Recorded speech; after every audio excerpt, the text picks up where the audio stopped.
माननीय महानगर संघ चालक जी, संघ के अधिकारी गण, आत्मीय स्वयंसेवक बंधु, सज्जन वृंद, माता भगिनी,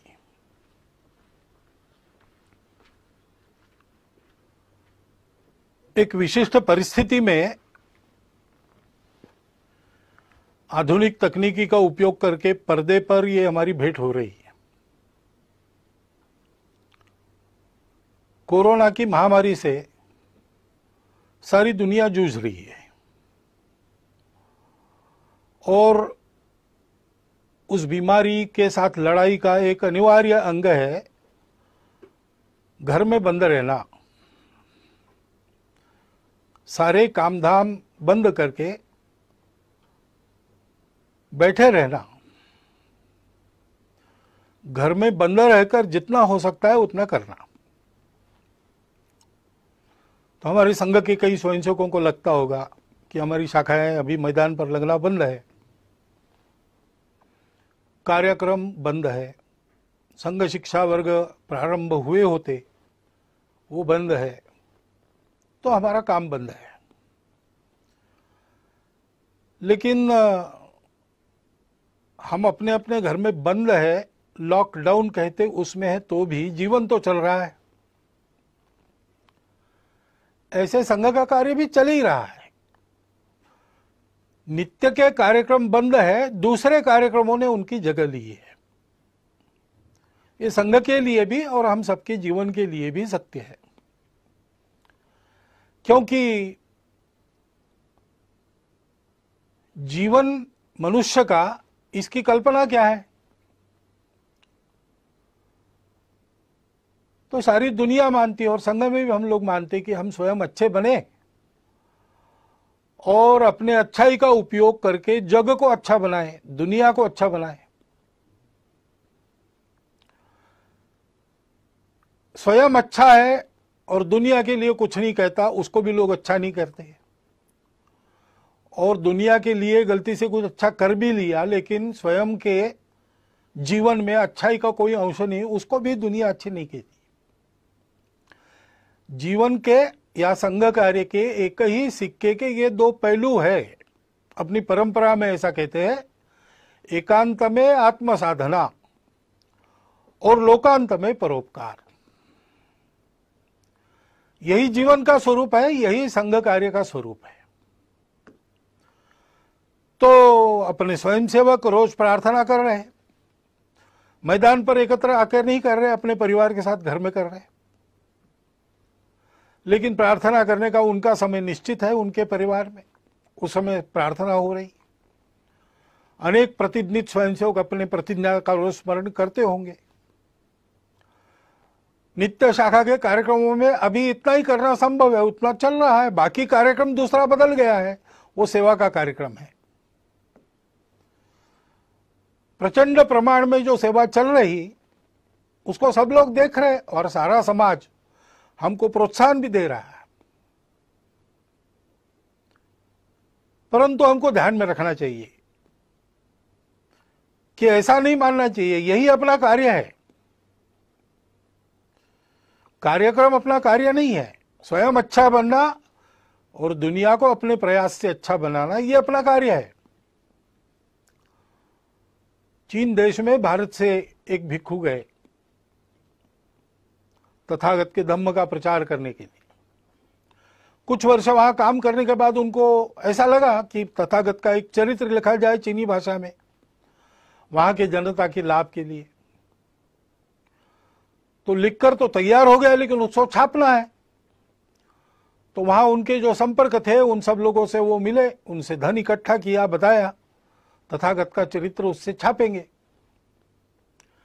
और सारा धन इकट्ठा होने के बाद छापने के लिए छापखाने में वो हस्तलिपि देना कल देनी है, तो आज रात में एक बड़ा भूचाल आ गया और बहुत से देहात, बहुत से शहर तहस नहस हो गए। तुरंत सेवा कार्य में सब लोग लग गए। तो पुस्तक के लिए जो धन लाया था उसका स्वाभाविक उपयोग लोगों की राहत के लिए हो गया, वो धन समाप्त हो गया। इसलिए सारा वो राहत कार्य पूरा होने के बाद फिर से भिक्खू ने सबको बताया कि धन तो दिया था आप लोगों ने, लेकिन वो ऐसे काम में हो गया खर्च, तो और एक बार धन संकलन। फिर से वैसा किया। फिर जब छापखाने में जाना था, उसके पहले के उस दिन एक बड़ी बाढ़ आ गई, फिर से राहत कार्य करना पड़ा, सारा संकलित धन उसमें व्यय हो गया। फिर जाकर लोगों को समझाया, लोग भी समझ गए। तीसरी बार धन संकलन हुआ, इस बार कोई आपत्ति नहीं।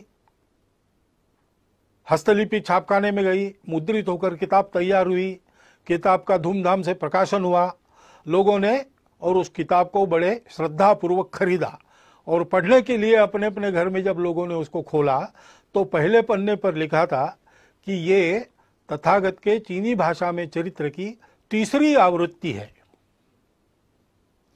यानी लिखित चरित्र एक चरित्र का स्वरूप है, लेकिन उस चरित्र का जो संदेश है, दुनिया की दुख मुक्ति, उसको आचरण में उसके पहले 2 बार लाके दिखाया गया, तो वो भी उस पुस्तक की आवृत्ति है। ऐसे हम आज जो कर रहे हैं वो भी कार्यक्रम बदल के संघ का ही कार्य कर रहे हैं, इस भावना से उसको करना। तो स्वाभाविक केवल संघ के लोगों के लिए नहीं, सभी के लिए कुछ बातें स्पष्ट हो जाती है। एक तो हम ये सेवा क्यों कर रहे हैं, उसकी प्रेरणा हमारी स्वार्थ की नहीं है, अपने अहंकार की तृप्ति या अपनी कीर्ति प्रसिद्धि के लिए ये नहीं करना है। जो लोग सहयोगी बनना चाहते हैं उनको जानकारी हो, इसलिए कुछ प्रसिद्ध करना पड़ता है। अपने कार्य की रचना में हम सबको सविस्तार वृत्त ठीक ठीक पता चले, इसलिए उसको प्रकाशित करना पड़ता है। लोगों को प्रेरणा मिले, इसलिए भी ऐसे कार्य में आने वाले अनुभवों का लेखन प्रकाशन करना पड़ता है। परंतु अपना डंका बजाने के लिए हम ये काम नहीं कर रहे। हम काम कर रहे हैं, ये अपना समाज है, अपना देश है, इसलिए इस स्वार्थ, भय, मजबूरी, प्रतिक्रिया या अहंकार, इन सब बातों से रहित आत्मीय वृत्ति का परिपाक है ये सेवा। और इसलिए इस सेवा में हम लोगों को निरंतर लगना है, निरहंकार वृत्ति से लगना है, श्रेय दूसरों को देना है। और अभी ये जो विशिष्ट आपत्ति है, उसमें जो सेवा करनी है, उसमें लोगों का प्रबोधन भी करना पड़ता है, कई बातें बतानी पड़ती है। तो बताने का परिणाम तभी होता है जब हम उसका पालन करते हैं। और इसलिए कोरोना की महामारी के समय में अपने स्वास्थ्य को सुरक्षित रखने के जो जो नियम विहित है और हम लोगों को बताने वाले हैं, उन सबका पालन पहले अपने को करना है। वो पालन करते हुए भी हमको काम करना है। घर के बाहर निकलना पड़ेगा, लेकिन नियम बना है कि उसके लिए अनुमति चाहिए। लॉकडाउन है तो अनुमति पूर्वक ही काम करना, फिजिकल डिस्टेंस रखना है, अंतर रखना है, वो अंतर रखकर काम करना पड़ेगा। छोटी छोटी बातों में भी सहज रहकर स्वयं उसके पालन का उदाहरण बनकर हमको लोगों को बताना है। और हम ये कर सकते हैं। महामारी नई है, उसने कहर मचाया है, लेकिन उससे डर जाने की आवश्यकता नहीं है। डरने से काम नहीं होता, डरने से संकट का बल ज्यादा बढ़ता है। अपना संतुलन कायम रख के, मन में भय का लवलेश न रखते हुए, ठंडे दिमाग से कौन से उपाय करने हैं, कैसे करने पड़ेंगे, क्या क्या करना पड़ेगा, इसकी योजना बनाकर हम काम करते हैं तो वो काम यशस्वी होता है। आत्मविश्वास युक्त ऐसा अपना सुनियोजित प्रयास करना है, भय से रहित होकर, और सातत्यपूर्वक प्रयास करना है। क्योंकि ये बीमारी नहीं है, इसमें निश्चित क्या क्या हो सकता है इसके अनुमान लगते, जैसे जैसे अनुभव आता है वैसे ही पता चल रहा है। और इसलिए अब ये कितना चलेगा पता नहीं, जल्दी से जल्दी समाप्त हो ये पूरा प्रयास हम करेंगे, लेकिन जितने दिन चलेगा उतने दिन पीड़ित लोगों को राहत देने के और ये बीमारी न फैले उसके प्रयास जारी रखने पड़ेंगे। बीच में ही छोड़ दिया तो यशस्वी नहीं होंगे। एक आदमी सब तरफ से कंगाल हो गया, निराश हो गया, उसको ऐसा लगा हम आत्महत्या करेंगे, लेकिन कुछ उसके जेब में पैसा था, कुछ दिन जीने का सामान उसके पास था, तो उसको ऐसा लगा कि पहले इसको खर्चा कर देते हैं और बिल्कुल ही कफलक होकर मर जाएंगे। इसलिए वो बड़े शहर में गया कि वहां पर जुआ खेलेंगे और ये सारा धन उड़ा देंगे, फिर मर जाएंगे। लेकिन वहां जाने के बाद उसको पता चला कि उस गांव के पास, उस शहर के पास एक बहुत लंबी चौड़ी जमीन थी जिसमें मैंगनीज मिलेगा ऐसा लगता था। इसलिए 2-3 माइनिंग कंपनीज ने वहां आकर खुदाई की, 250 फीट नीचे गए लेकिन मैंगनीज मिला नहीं, निराश हो गए।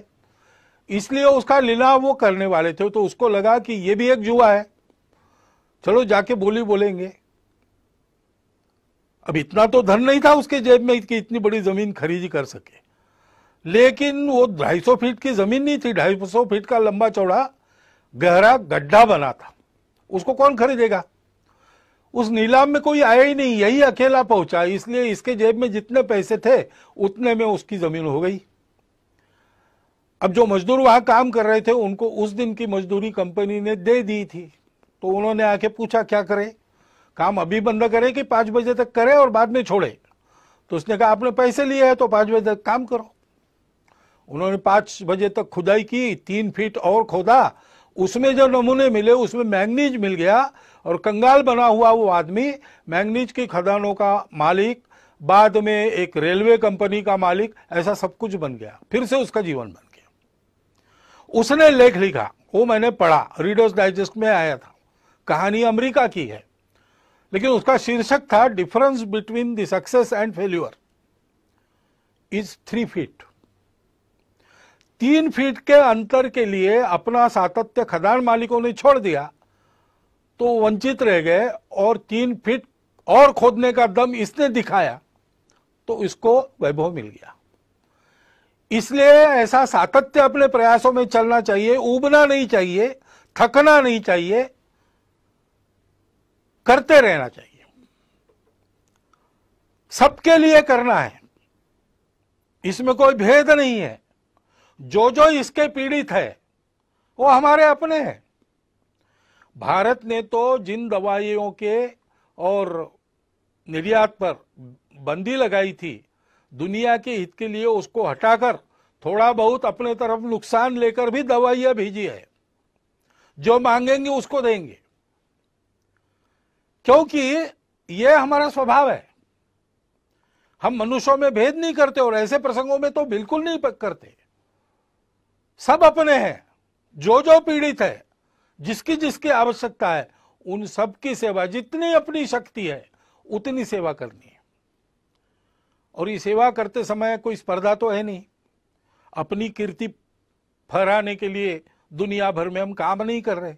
इसलिए जो इस काम में लगे उन सबको साथ लेकर, उन सबके साथ रहकर काम करना है, सामूहिकता से काम करना है। इस प्रकार से हम सेवा करेंगे। लोगों को जो बताना है वो बताएंगे, लोगों से जो करवाना है वो करेंगे। आधार उसका होगा अपनत्व की भावना, स्नेह, प्रेम, वो अपने व्यवहार में दिखना चाहिए। काम अच्छा होना चाहिए। सेवा का काम है, उपकार तो है नहीं, हम अपने लोगों का काम कर रहे हैं, इसलिए वो उत्तम होना चाहिए, प्रेम से होना चाहिए। हनुमान जी के कार्य के बारे में ऐसा वाल्मीकि रामायण में कहा गया है, देवों ने उनकी स्तुति की एक प्रसंग पर, तब 4 उनके विशिष्टों का उल्लेख किया, धृति, दृष्टि, मति और दाक्ष, यानी दक्षता, सावधानी। सावधानी आवश्यक है। हम काम करेंगे लेकिन हम काम करते रहे, इसलिए काम करते करते हम बीमार न हो जाए। इसलिए आजकल आयुष मंत्रालय के द्वारा एक समर्थित काढ़ा है, उसको हमने रोज पीना चाहिए।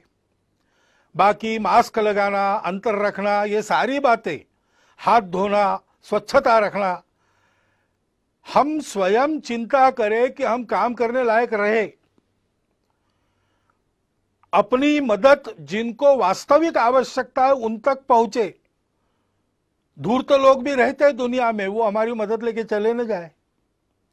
इसलिए बहुत सावधानी पूर्वक सजगता से काम करना पड़ेगा। कोई छूट न जाए, जिसको आवश्यक है उन सबके पास मदद पहुंचे, ऐसा काम करना पड़ेगा। बुद्धि ठीक रखनी पड़ेगी, किसको किस बात की आवश्यकता है। सामान्य सूचनाएं सबके लिए दी जाती है, लेकिन कुछ विशेष भी परिस्थितियां रहती है, उसमें उस प्रकार की राहत मिले ऐसा प्रयत्न करना पड़ता है। और इसलिए लीक में चलते हुए भी लीक का विचार कर चलना पड़ता है। अनुशासन में चलते हुए भी अनुशासन इतना लचीला होना पड़ता है कि अपने सेवा के दायरे में, सेवा के लाभ लेने वालों में सब आवश्यकता जिनको है ऐसे लोग आ जाए। फिर दृष्टि की बात है, हम ये सब बताएंगे, ये सब करवाएंगे तो आदतें भी लोगों के ठीक रहे। आदतें ठीक न रखने के कारण भी ये बीमारियां आती है। तो ये अनुभव लोग ले रहे हैं, अब उनकी मनोभूमिका तैयार है, तो हमने अच्छाई का प्रचार प्रसार भी लगे हाथ करते रहना चाहिए। ये केवल कार्यक्रम नहीं है, इसमें से हम लोगों के जीवन को सुरक्षित कर रहे हैं और लोगों के जीवन को गढ़ भी रहे हैं। अपने पवित्र समाज का संरक्षण और सर्वांगीण उन्नति, ये हमारी प्रतिज्ञा है। और इसलिए उस दृष्टि को ध्यान में रखकर हमको काम करना है और धैर्य रखना है। कितने दिन ऐसा करके नहीं होगा, जब तक पूरा नहीं होता तब तक करते रहना है, सतत करना है। ऐसा करते रहना, और ऐसा करते रहते समय ये जैसे गुण है हनुमान जी से, वैसे विदुर नीति में एक बात बताइए दोषों को टालने की। षट दोषा पुरुषेणेह हातव्याम भूतिमिच्छताम। जिस पुरुष को अपना वैभव चाहिए, अपना विजय चाहिए, अपना प्रभाव चाहिए, अपनी खुशहाली चाहिए, उसको 6 दोषों का हनन करना पड़ता है, उनको दूर करना पड़ता है। वो कौन से है? निद्रा, तंद्रा, भय, क्रोध, आलस्यम, दीर्घ सूत्रता। आलस्य और दीर्घ सूत्रता काम की नहीं है। तत्परता चाहिए। जब उपस्थित होता है, भारत का इस सारी बीमारी के दौर में काम बहुत अच्छा हो रहा है। इसका पहला कारण है कि तत्परता पूर्वक सारी उपाय योजनाएं यहाँ के शासन प्रशासन ने लागू की, और उतने ही तत्परता पूर्वक समाज के एक बहुत बड़े अंश ने उसको अमल में लाया। तो आलस्य नहीं किया, दीर्घ सूत्रता नहीं दिखाई। इसको ध्यान में रखना चाहिए। वो तत्परता अपनी कायम रखनी चाहिए। निद्रा, तंद्रा यानी असावधानी, काम करते करते धुन लग जाती है, उसको तंद्रा कहते हैं। धुन लगना अच्छा है, लेकिन तंद्रा अच्छी नहीं, क्योंकि उसमें विचार नष्ट होता है। सोच समझ के सजग रहकर एक एक कदम डालते हुए काम करना, और भय और क्रोध को टालना। लोगों को भय लगता है कि हमको क्वारंटाइन में डाल ले, तो छुपने का प्रयास करते हैं। लोगों को कुछ नियमों में बांध दिया तो लोगों की ऐसी भावना होती है कि हम पर कुछ प्रतिबंध ला रहे। अब संघ ने अपने और मार्च में ही तय करके जून आखिर तक सारे कार्यक्रम बंद कर दिए। लेकिन किसी किसी को लग भी सकता है कि सरकार हमारे कार्यक्रमों पर प्रतिबंध कर रही इस निमित्त, और भड़काने वाले लोगों की कमी नहीं है। उसके कारण क्रोध पैदा होता है, क्रोध के कारण अविवेक होता है, फिर अतिवादी कृत्य होते हैं। हम जानते हैं कि इसका लाभ लेने वाली ताकत है और वो प्रयासरत है। जिस प्रकार इस कोरोना के बीमारी का फैलाव अपने देश में हुआ है, उसमें एक कारण यह भी है। परंतु दो बातें ध्यान में रखनी चाहिए। जैसे इन सब का पालन सकारात्मक भाव से करना, इस पर क्रोध नहीं करना, इससे डर नहीं मन में रखना, वैसे अगर किसी ने भयवश या क्रोधवश कुछ उल्टा सीधा कर दिया तो उस सारे समूह को ही एक माप में लपेटकर उससे दूरी बनाना ये भी ठीक नहीं। सर्वत्र दोष रखने वाले लोग होते हैं। सामान्य लोगों के मन में कुछ आ सकता है। सामान्य लोगों ने सबने ये खबरदारी लेनी चाहिए कि ये अपने देश का विषय है, देश हित का विषय है, इसमें हमारी भूमिका सहयोग की ही होगी, कभी भी विरोध की नहीं होगी। मन में किंतु परंतु है, उसका लाभ लेकर द्वेष क्रोध को भड़काने वाले लोग हैं, उनके खेल चल रहे हैं। स्वार्थ के कारण भारत तेरे टुकड़े होंगे ऐसे कुविचार रखने के कारण बहुत सारे लोग ऐसा प्रयास करते हैं, राजनीति भी बीच में आ जाती है। ये जिनको करना है, जिनका चलता है उनको चलता रहे, इससे बचना। ये लोग अपना कुछ बिगाड़ न ले, इतनी सावधानी और इतना बल सजग जागृत रखना। लेकिन हमारे मन में इसके कारण प्रतिक्रियावश कोई खुन्नस, कोई दुश्मनी होनी नहीं चाहिए। भारत का 130 करोड़ का समाज भारत माता का पुत्र है, अपना बंधु है। इस बात को ध्यान में रखना चाहिए। भय और क्रोध दोनों तरफ से नहीं करना चाहिए। और जो जो अपने अपने समूह के समझदार लोग हैं, नेतृत्व करने वाले लोग हैं, उन्होंने इससे अपने समूह को बचाना चाहिए। और ऐसे भय या क्रोधवश होने वाले कृत्यों में हम लोग नहीं है, हम लोगों को नहीं रहना चाहिए, ये अपने अपने समाज को सिखाना चाहिए। ऐसा नहीं करते तो क्या होता है, भारत के समाज को अतिशय वंद्य ऐसे 2 सन्यासियों की हत्या यहां महाराष्ट्र में हुई। अब उसको लेके बयानबाजी वगैरह चलती है, उसको एक बाजू रख दिया जाए, परंतु यह कृत्य होना चाहिए क्या? कानून व्यवस्था को हाथ में लेना चाहिए क्या? ऐसा जब होता है तो पुलिस ने क्या करना चाहिए? ये सारी बातें सोचने की बातें हैं। ऐसे संकट के घड़ी में और ऐसे मन में कुछ किंतु परंतु रहते हैं, रह सकते हैं, अपेक्षित नहीं है, स्वाभाविक है। लेकिन उनके चपेट में न आके हम लोगों को सारे भेद की, स्वार्थ की प्रवृत्तियों को अलग रखकर उनसे बचते हुए, उनको उभरने न देते हुए देश हित में सकारात्मक बनकर ही आगे बढ़ना चाहिए। भय क्रोध ये जो 2 दोष है उसको टालना चाहिए। उन सन्यासियों की हत्या हुई, पीट पीट कर मार डाला गया, निरुपद्रवी लोग थे, किसी का कोई अपराध उन्होंने किया नहीं था। धर्म का आचरण करने वाले, धर्म का आचरण फैलाने वाले थे, मानव पर उपकार करने वाले लोग थे। उसका दुख हम सबके मन में है। 28 तारीख को उनको श्रद्धांजलि देने के लिए हिंदू धर्म आचार्य सभा ने कुछ आह्वान भी किया है। विश्व हिंदू परिषद ने जो कार्यक्रम भी दिया है उसका हम सब लोग पालन करेंगे। उनकी स्मृति में अपनी श्रद्धांजलि व्यक्त करता हुआ इस विषय में मैं आगे बढ़ता हूं। धैर्य रखकर सारी बातें करनी चाहिए, क्योंकि ये बीमारी जाएगी, लॉकडाउन की आवश्यकता नहीं रहेगी। लेकिन जो अस्ता व्यस्त हो गया उसको ठीक करने में समय लगेगा। हमने देखा है कहीं कहीं ऐसा हुआ भी है कि थोड़े से बंधन शिथिल होने के बाद एकदम भीड़ हो गई, फिर से उनको तितर बितर करना पड़ा। ये अविवेक हो सकता है समाज में। सामान्य व्यक्ति को ऐसे समय में दिशा देने वाले लोग होने पड़ते हैं। अब विद्यालय खुलेंगे तो फिजिकल डिस्टेंस मेंटेन तो करना पड़ेगा आने वाले समय में कई दिनों तक।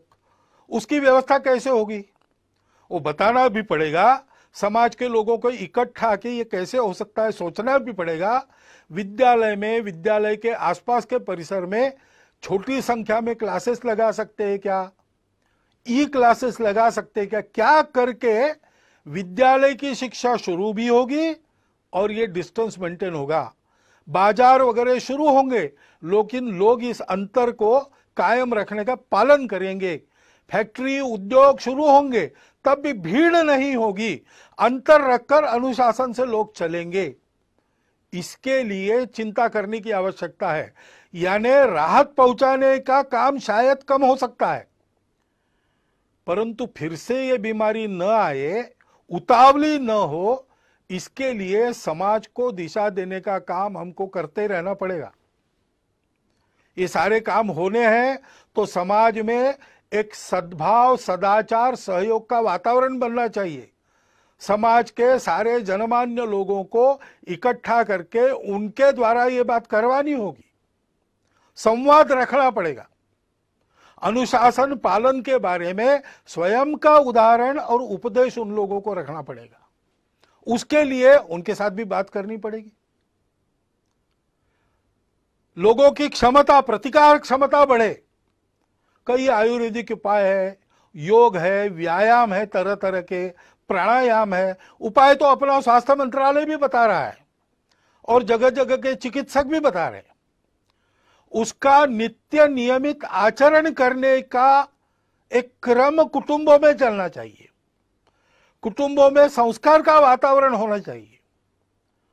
शांत दिमाग से किसी भी भय यानी पैनिक के चपेट में हम ना आते हुए जो करना है वो कर्तव्य ठीक से करना, इस प्रकार का स्वभाव बनने के लिए कुटुंब में भी उस प्रकार के स्वभाव का संस्कार होना चाहिए।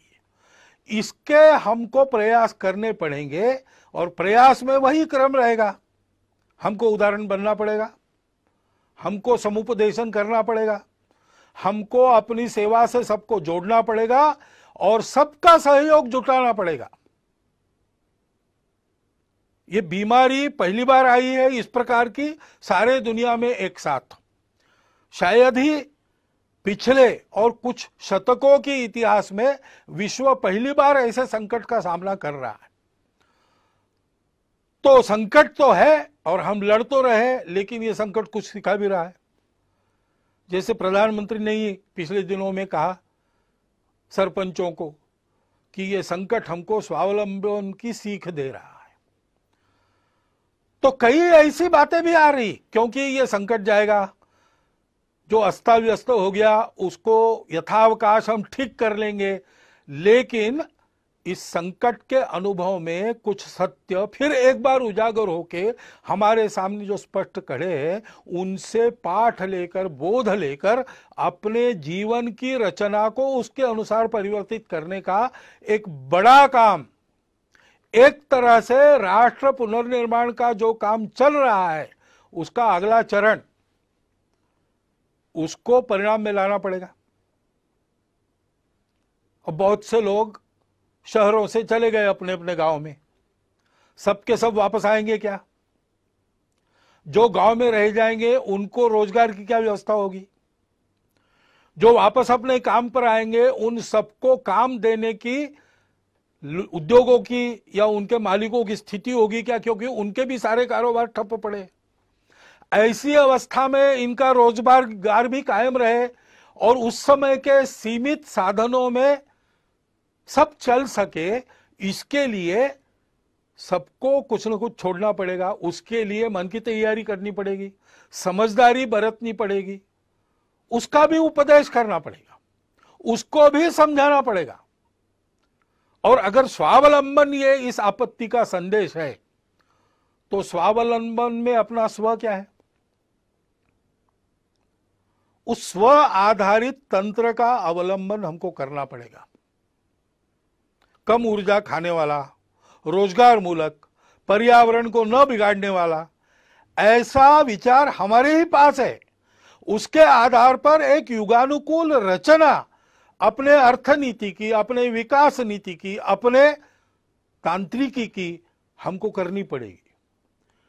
आधुनिक विज्ञान के आधार पर इसमें जो जो अद्यतन सहायक होता है वो लेते हुए परंपरा के आधार पर जो आज सुसंदर्भित है, इस संकट के कारण फिर से एक बार हमको याद आ रहा है, उन दोनों को मिलाते हुए हमको एक नए विकास के मॉडल का निर्माण करना पड़ेगा। हमको करना पड़ेगा, यानी कौन करेगा? शासन को विचार करना पड़ेगा, प्रशासन को विचार करना पड़ेगा। लेकिन मात्र इन दोनों के करने से नहीं होता, समाज को भी इसमें कुछ करना पड़ता है। समाज को स्व का अवलंबन करना पड़ेगा। यहां की बनी वस्तुएं जहां तक संभव है उन्हीं का उपयोग करेंगे। यहां जो बनता नहीं, बिना उसके जीवन चलता है तो बिना उसके चलाएंगे। जीवन के लिए आवश्यक है तो अपने शर्तों पर लेंगे, कम से कम उपयोग में चलाएंगे। ऐसी बहुत सी बातें अपने नित्य व्यवहार में लानी पड़ेगी।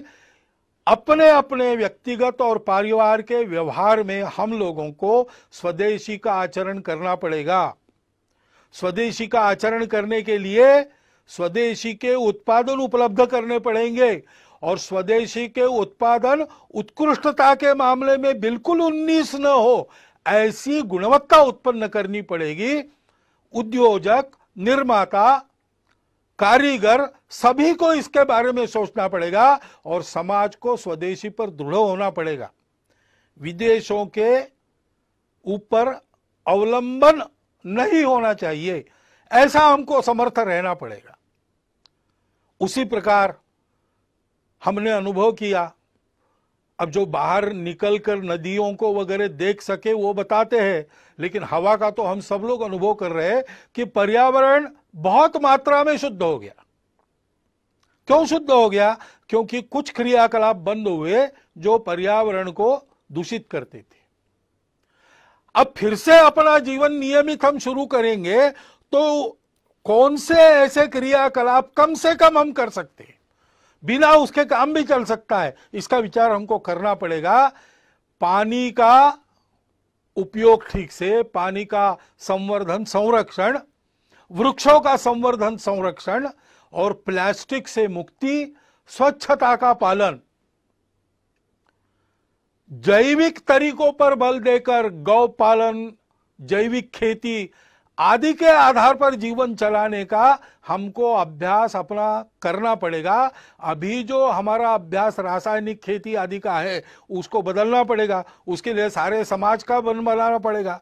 शासन की नीति वैसी बनेगी, लेकिन जब तक समाज उस प्रकार चलता नहीं तब तक उसका परिणाम नहीं होता। कुटुंब में भी हमको और इस प्रकार के संस्कार करने पड़ेंगे। बहुत दिनों के बाद जो भागदौड़ चल रही थी वो बंद हो गई, तो अपने घर में रहने का, सतत रहने का अनुभव बहुत लोगों को मिला। घर को भी अच्छा लगा और हमको भी अच्छा लगा। इसके बहुत अच्छे परिणाम होते हैं। संवाद बढ़ता है, समझदारी बढ़ती है, सौमनस्य बढ़ता है, और इसलिए कुटुंब में इन सारे बोधों की चर्चा, उसके आधार पर व्यवहार कैसा हो ऐसा संवाद चलना। जैसा अपना कुटुंब है वैसे समाज भी एक कुटुंब है। समाज के भी विचार करने वाले लोगों में, समाज का नेतृत्व करने वाले लोगों में इस प्रकार का चलना, चर्चा का चलना, संस्कार का, नियमितता का प्रभाव होना अपने जीवन पर, व्यक्तिगत और सामूहिक, इसकी चिंता हमको करनी पड़ेगी। नागरिक अनुशासन के पालन में हम सबको तत्पर होना पड़ेगा। जहां जहां उस अनुशासन का पालन लोग कर रहे हैं वहां कोरोना का उपद्रव कम है, और जहां इस अनुशासन की आदत न होने के कारण गड़बड़ हो रही वहां कोरोना की चपेट में अभी भी देश का कुछ भूभाग है। और इसलिए उस अनुशासन का पालन करना, भगिनी निवेदिता ने कहा है कि देशभक्ति का स्वतंत्र देश में रूप तो नागरिक अनुशासन का स्वयं होकर सारे नागरिक पालन करते, इतने वो समझदार होते, यही है।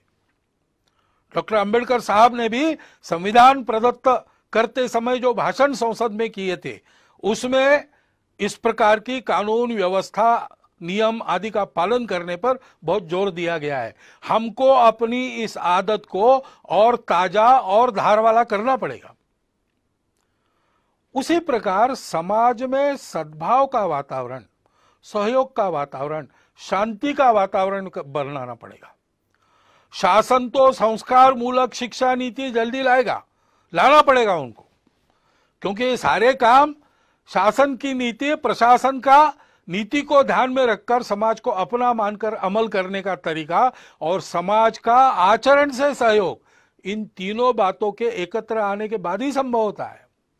तो शासन जैसे अपने प्रशासन को समाजोन्मुख करेगी, राजनीतिक लोग अपनी राजनीति को स्वार्थ मूलक से हटाकर देशहित मूलक बनाएंगे, शिक्षा जैसा संस्कार देने वाली परिवर्तन अपने आप में करेगी, वैसे हम सब लोगों का व्यवहार भी वैसा होना पड़ेगा। भविष्य के लिए भी यह संकट बहुत कुछ बताकर जा रहा है, उसका विचार करके हमको अपने जीवन के नए मानक का विचार करते हुए उसको आचरण में लाना पड़ेगा। हम सब लोग मिलकर आत्मविश्वास से इस अपने देश और अपने समाज के अपनत्व को मन में रखकर इस देश को इस संकट से निकालकर सारे विश्व की मानवता का नेतृत्व करने वाला देश बनाने के लिए आत्मविश्वास पूर्वक प्रयत्नों का, परिश्रमों का सातत्य अपने कर्तृत्व में रखकर फिर एक बार हमको सक्रिय होना पड़ेगा। इसकी आवश्यकता है। हमारी भूमिका विश्व में और अपने देश में हम सब की यही है कि इस संकट को अवसर बनाकर हम एक नए भारत का उत्थान इस सारे संकट को अवसर बनाकर उसमें से करें, ऐसी हमारी भूमिका हो। इसलिए जो मेरे विचार में आवश्यक बातें मुझे लगती थी वो मैंने आपके सामने रख दी है। संघ के सारे स्वयंसेवक ऐसा सोचते ही है और ऐसा करेंगे ही, परंतु संपूर्ण समाज में सभी को ऐसा होने की आवश्यकता है। इतनी एक बात को मैं आपके सामने रखता हूं और अपना यह निवेदन पूर्ण करता हूं। धन्यवाद।